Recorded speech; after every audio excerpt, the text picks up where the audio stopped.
আমাদের সমাজের ছেলেমেয়েরা বলে চাকরি নেই, চাকরি নেই, চাকরি নেই। কিন্তু চাকরি পাওয়ার জন্য তাদেরকে আগে স্কিল শিখতে হবে, তাদেরকে জ্ঞান অর্জন করতে হবে। বর্তমান যুগ হচ্ছে একটা কম্পিটিটিভ যুগ যেখানে প্রত্যেকটা মানুষ একেকটা স্কিলে খুবই পারদর্শী হয়ে উঠেছে। তবে আমরা সবাই মনে করি যে শুধুমাত্র একেকটা স্কিল শিখলেই হয়তোবা আমরা চাকরি পেয়ে যাবো। কিন্তু আসলে তেমনটা নয়। আমি যদি একটা ছোট উদাহরণ দিই তাহলে বলব যে, তুমি অনেকগুলো স্কিলে পারদর্শী। এমনকি তুমি ইংলিশ খুবই ভালো জানো, প্রত্যেকটা কাজ জানো, কিন্তু তোমার কাছে কোনো পাসপোর্ট নেই। এখন তুমি যদি বিদেশে যাইতে চাও কাজ পাওয়ার জন্য, তাহলে তোমাকে কি যেতে দেবে? কখনোই না।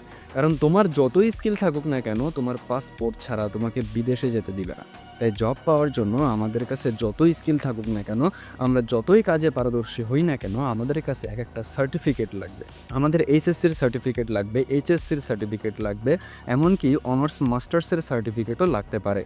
তাই এই যুগে চাকরি পেতে গেলে সার্টিফিকেটের সাথে স্কিল অবশ্যই দরকার। তোমার যদি শুধুমাত্র স্কিল থাকে তাহলে তুমি চাকরিতে বেশি দূর এগোতে পারবে না। আবার যদি শুধুমাত্র সার্টিফিকেট থাকে তাহলেও তুমি বেশি দূর এগোতে পারবে না। তাই সার্টিফিকেট, ভিন্ন ভিন্ন স্কিলস এর সাথে এআই তোমাকে অবশ্যই শিখতে হবে ভালো জব পাওয়ার জন্য। ইনশাল্লাহ পরবর্তী ভিডিওতে বিভিন্ন স্কিল সম্পর্কে আমি তোমাদেরকে কথা বলবো।